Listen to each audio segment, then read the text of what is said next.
What was that? Not immaculate conception by the devil. That's what they said, child. You gotta get married before the Antichrist. That's crazy. Well, she damn Antichrist at this fucking wedding that they having. We watching the beginnings of Scare Tactics came on today. If you don't remember what Scare Tactics is, you're a little bit young. But Scare Tactics came on in the 2000s, and it used to come on. What was that? VH1. VH1 MTV, one of them. I want to say it was VH1. They used to come on VH1, and it was all about pranking, but it was horror style pranks. And so Jordan Peele and Monkey Paw Productions has brought back Scare Tactics, and it is coming on now after Smackdown. So if you hear talking about something, that is usually what he is referring to at the current moment in time. But we're going to make this review very quick because AJ Styles returned to SmackDown this week, and he had cut a nice speech, and clearly he is on the straight and narrow. At least that's what he is alluding us to believe. That being said, he had a match with Carmelo Hayes. Carmelo Hayes decided to come out and do what rookies normally, which is rock the boat and call him an old head and tell him that he's glad he's back on his Legends contract or whatever the case may be. This led to a back and forth between the two, led to AJ Styles demanding a match with Carmelo so we can prove who's who. Carmelo, you know what I'm saying? Carmelo was like, nah, I'm cool. I don't want to have no thank you. But then LA Knight came out, and LA Knight was like, Carmelo seems to have this delusion of grandeur that he is deserving of something or that he's owed something. And in reality, all he's owed is a good ass whooping. Okay. So I tell you what, since Carmelo seems to have an incentive in order for him to do his job, I'll make it very easy for you. Carmelo Hayes, you beat AJ Styles tonight, and you get a title shot against me. Right? Now, my understanding was originally it was supposed to be Andrade versus Carmelo Hayes today because they're on, and their final match would be their finale for the best of 7. Something must have happened where they decided to change that. Either Andrade couldn't make it or whatever the case may be, because that was switched off to AJ Styles facing off against Carmelo. They didn't even mention Andrade.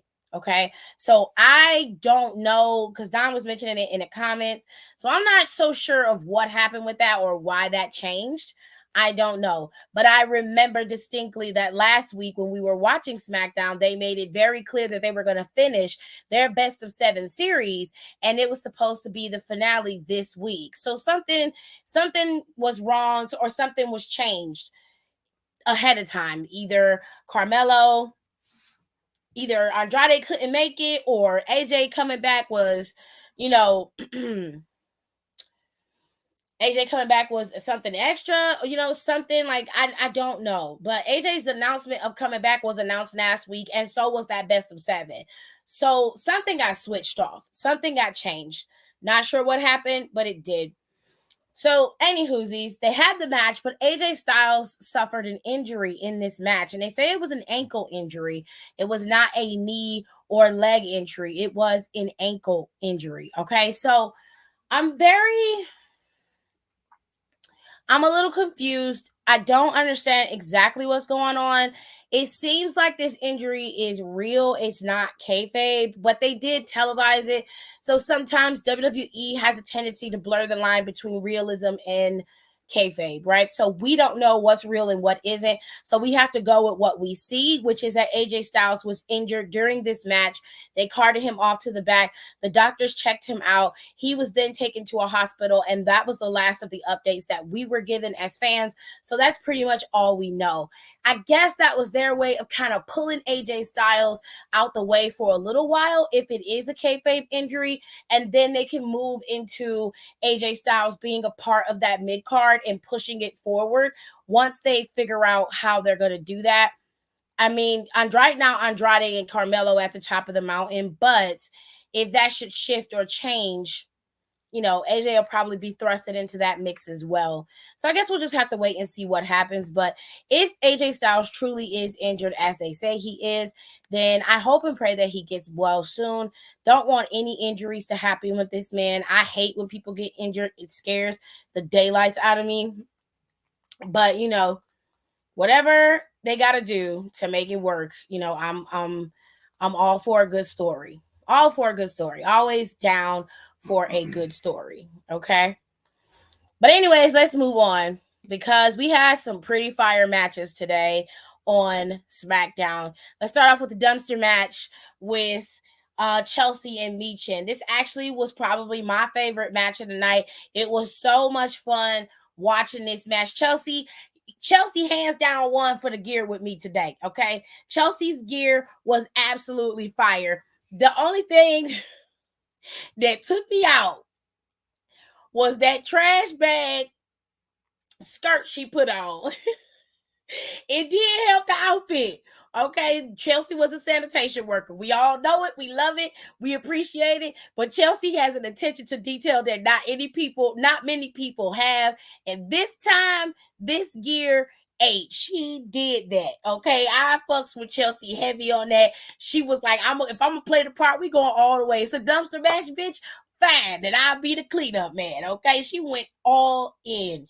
She was not playing with you hoes, and I don't blame her, not one bit. Now, Michin came out there dressed like she normally do, like she about to go out there and fight, which is cool. And they fought they did. Okay, Chelsea pulled out her best, and Michin pulled out her best too. Chelsea even brought out her big friend Piper to come out there and help her, but that didn't help. Piper ended up busting her shit into the dumpster, tearing herself up. The best part about it was the end when Chelsea's ass got put through a table into the dumpster. This match was so much fun. I would have loved if this type of match was a palate cleanser on Bad Blood. It would have really elevated that PLE, but also made it a little fun and campy and not so dark all the time. That would have been fun, but I'm so glad that they was able to do this on SmackDown. I'm so glad they gave the girls the time. Trip, you did a good job with this one. You did one with this one. That was a fun time. I really, really loved it. Hopefully it's not too bad or real because it'll be his second in the last 2 years. I don't think that it's a real kayfabe. I don't think it's a real injury. I think it's kayfabe. I want to say it's kayfabe, but I'm not sure. So it kind of is a good thing and a bad thing that is both, that you're kind of on the line with it. But hopefully it's a kayfabe injury and it's not real. Let's go into the next match we saw. Tiffany Stratton went up against Naomi, and I have to say, both of these women pulled out a very, very good matchup. They did extremely well in this match. Stratton was great. She had good counters against Naomi, but Naomi, the ever clever veteran that she is, was the better woman tonight, and she was able to best Tiffany Stratton, and it was a good matchup. They put on a very good match, and we love that. They did an excellent job. We were entertained. Okay. Now, let me tell y'all about some of the things we saw backstage. Carmelo Hayes came backstage to talk to Nick Aldis about getting his match because technically he did win against AJ Styles, even though AJ Styles was deemed unable to compete, and therefore, due to that, he had to forfeit the match, and Carmelo was given the win on that merit alone. Carmelo felt like he won the match, so he deserved a title shot, and given the fact that, basically that is what or LA Knight said, as long as you win, you'll get the title shot. And technically he did win. Now Nick Aldis was like, I'm more concerned about AJ Styles' health and making sure that he's okay. Once I get that squared away, then I'll deal with you. Okay. Now, Chelsea walking around backstage because when she popped out that dumpster, sis was covered in everything that God's green earth has created. And it did not look like it smelled good or looked good. Okay, she had baked beans cold from the tin all over her head. She had nasty ass chili on her thighs. She looked like she smelled like rotten bananas. Girl, it was all in her hair. It was all on her face. It was in her chesticles. I said, oh, baby. That's nasty. She walking around backstage, Piper just fanning. The boys back there gagging, talking about their cake stank, but then they realized Chelsea stinking ass was standing there. They just about to throw up. Po Chelsea. Po Chelsea. Po Chelsea. Anyways, we also saw backstage the tag team champions was back there, and they were very, very excited about being the host of ATL's Bad Blood. But not only that, but they've decided to bring along their bestie with the best, they best bestie, Naomi, to be a part of their hosting duties. So not only are we going to get the tag team champs, we're also going to get Naomi. We're going to get the big three, baby. And we love that. It's an all-black affair, okay? It's about to be a good history and niggerdom in ATL this week, okay? Oh, we're about to have a good time. Now, there was obviously some re-breakdown of the Roman Reigns and Cody Rhodes situation. We did not see those guys tonight, which was very interesting. We didn't see Roman, we didn't see Cody, we didn't see Kevin, and we didn't see Randy. The only people that we saw for sure was Solo and the Bloodline, the tag team challengers in the Street Profits and DIY. So after they gave us the full rundown of this match, they also led us in to believe that this is going to be your main event for Bad Blood. Now, I've done a full storyline recap and breakdown of this, and I also included what they have told us in terms of the lineup for Bad Blood this week. I've also included that in the show, in the video, and this is uploaded on both channels right now because I'm streaming on both Down for the Count and on over here on mine. And I uploaded both videos to there and our podcast, and we have our live video from last week. You guys can go and check that out as well. So they gave us a full rundown of Roman and Cody, claiming that they will do whatever it is they have to ensure that they can get the W and they can trust each other in this particular match.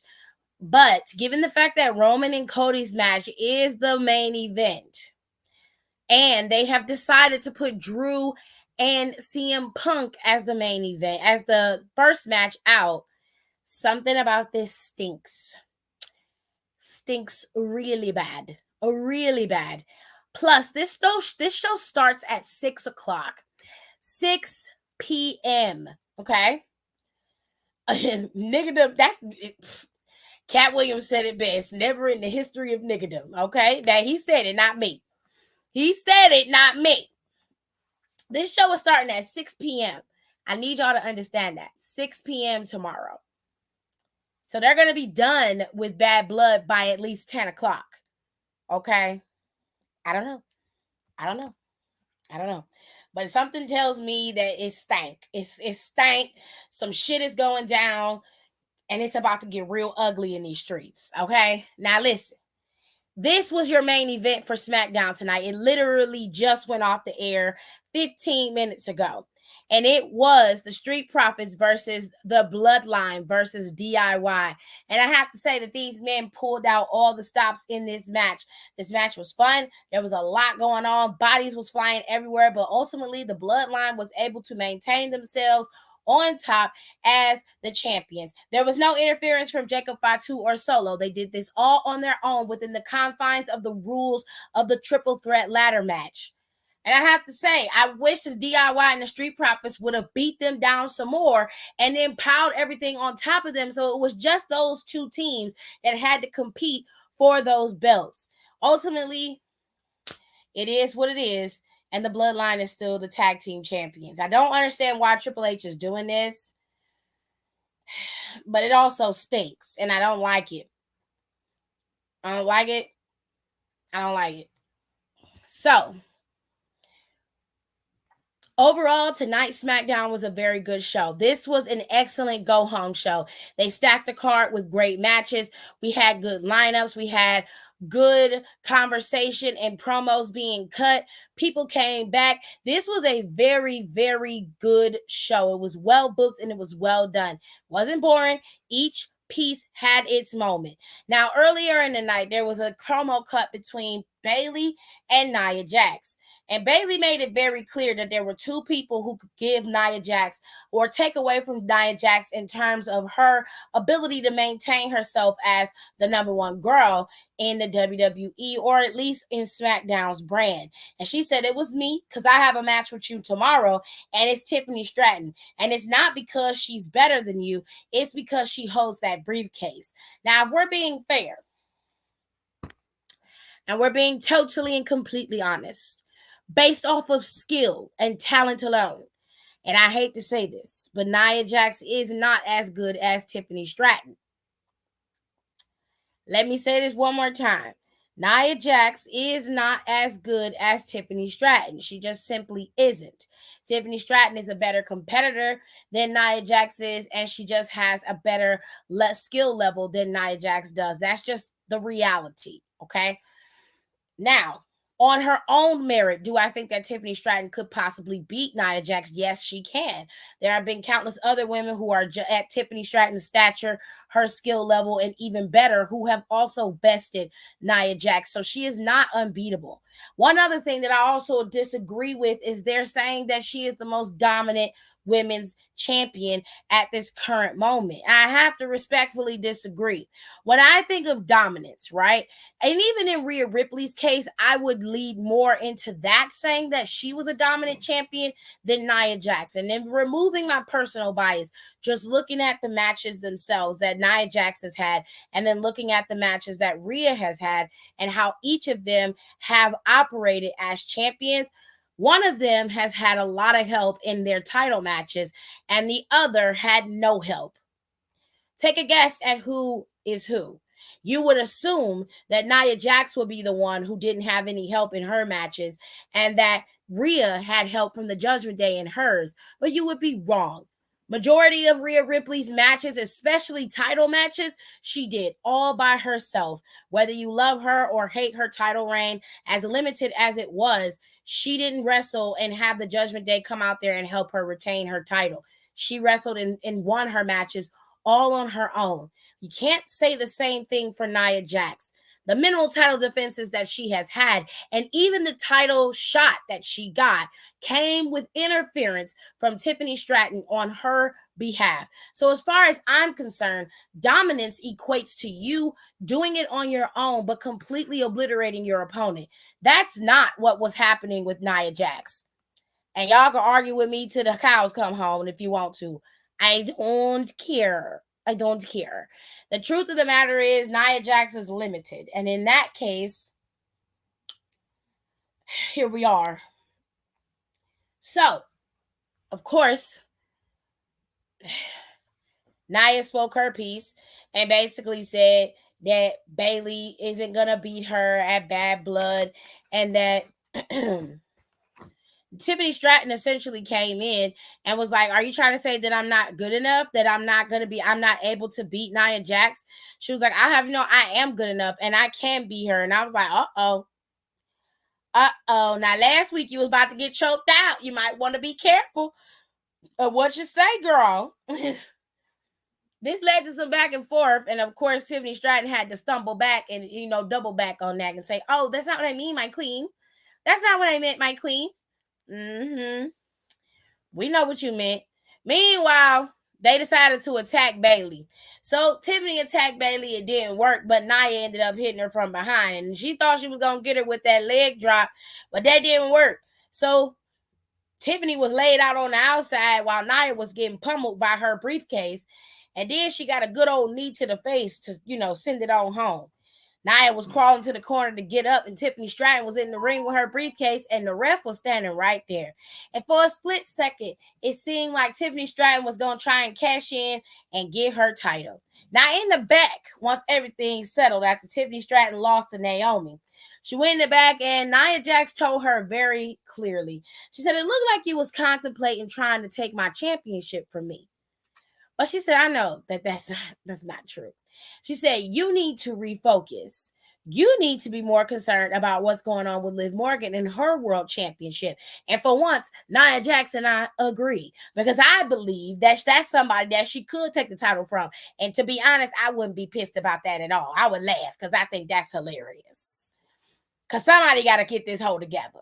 And it seemed like it ain't going to be Rhea Ripley anytime soon. So somebody got to get this whole together. Okay. Now she was like, you either need to be more concerned about Liv Morgan and her title reign, or she said, if you even think about coming after me, it'll be the last thing you do. And of course, Tiffany played it off like, of course not, my queen. I would never. Oh my God. Like, we're besties. I would never do that to you. Like, oh, never. I'm like, okay, girl. But anyways, that was Smackdown, y'all. And like I said, if you want to hear my full storyline recap and breakdown of the Bloodline or Bad Blood and the whole match card, because I did it piece by piece, then head on over to my page after this video goes down and you'll be able to see it up there. It is up. It is ready to go. And you guys can see all of that. Okay. Now, I'm going to mention the matches to you guys one more time right here, just so you can know what it is. Okay.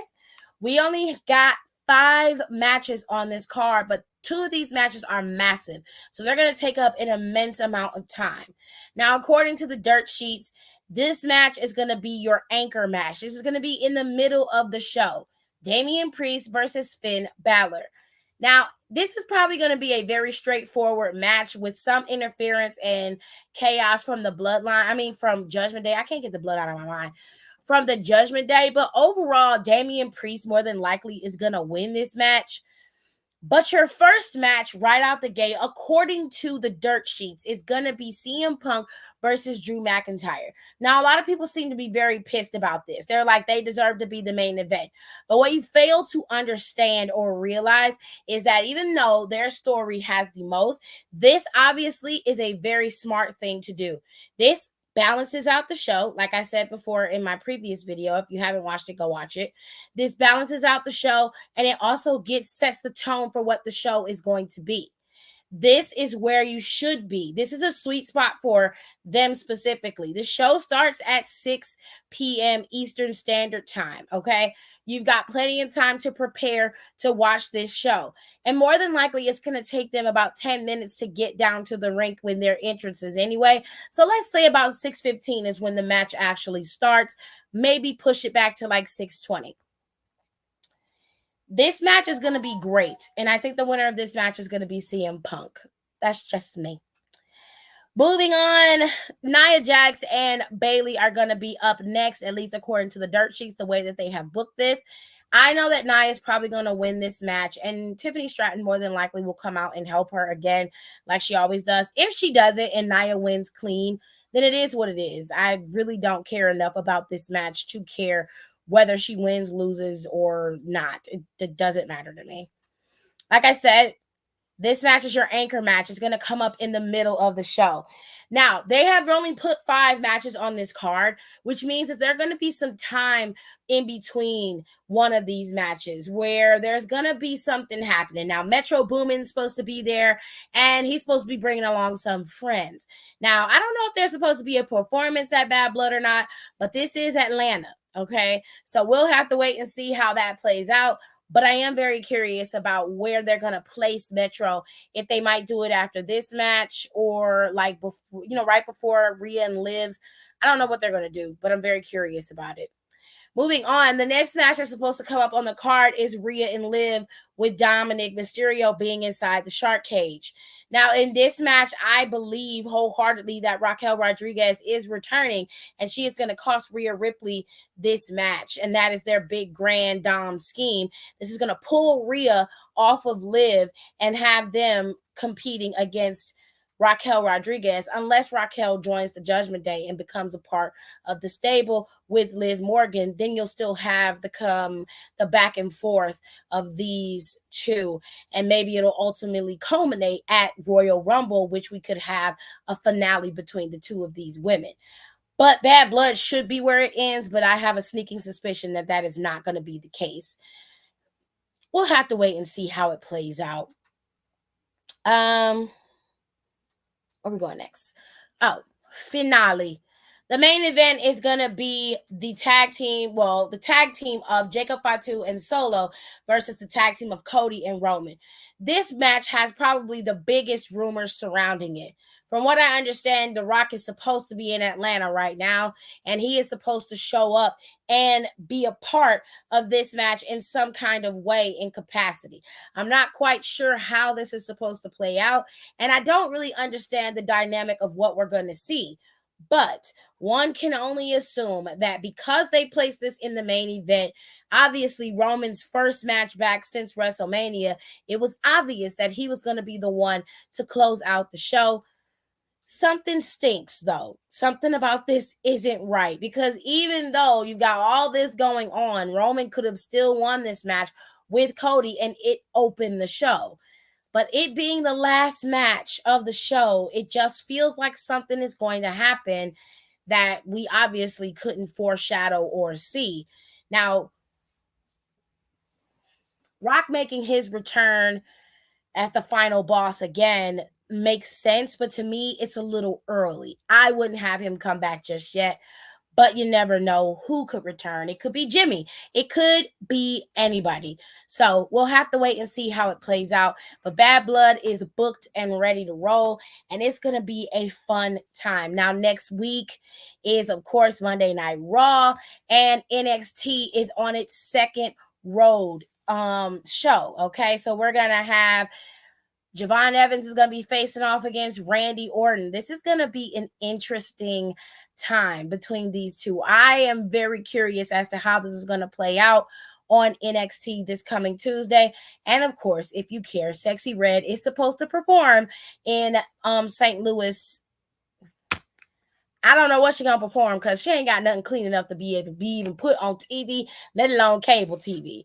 Okay, so I have no idea how that's gonna work out. But y'all enjoy yourselves.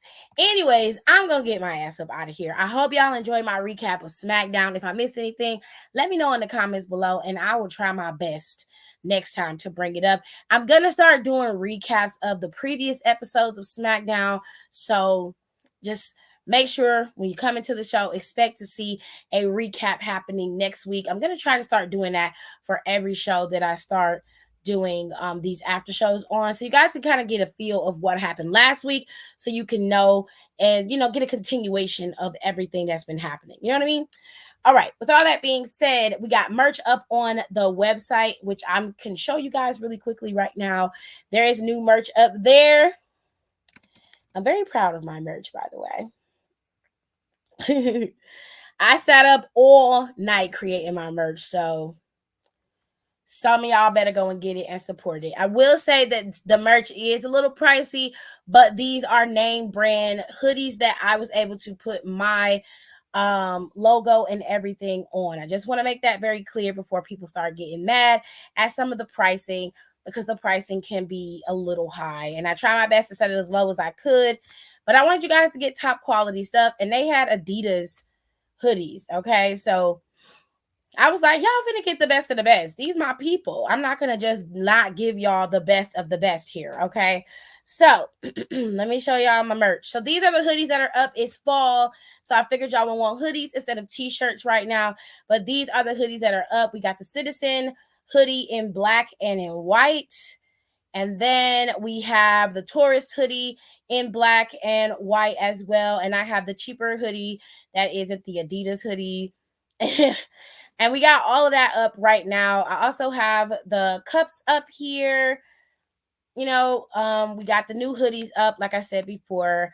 We've got the cups. We got the tumblers. I got the Get Her cup here. Those have free shipping. The Fuck Around and Find Out season cup has free shipping. The Twash cup has free shipping. Shout out to Kenny for the Twash Basuda. And all you had to do was leave. Cup is up as well. They come in two sizes, 11 ounces and 15 ounces. And then, of course, we got the tumbler cups for the citizens and the tumblers. And it just has the different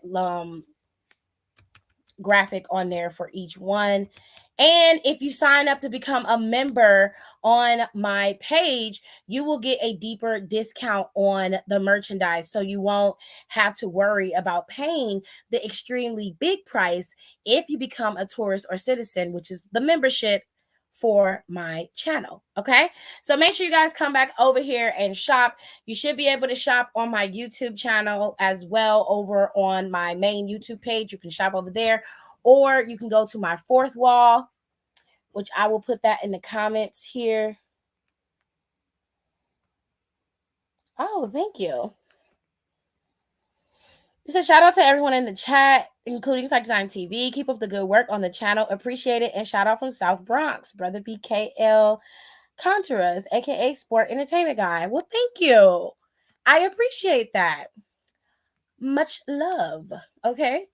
So I'm going to put the link to the fourth wall in the comment section here so you guys can see it for yourselves.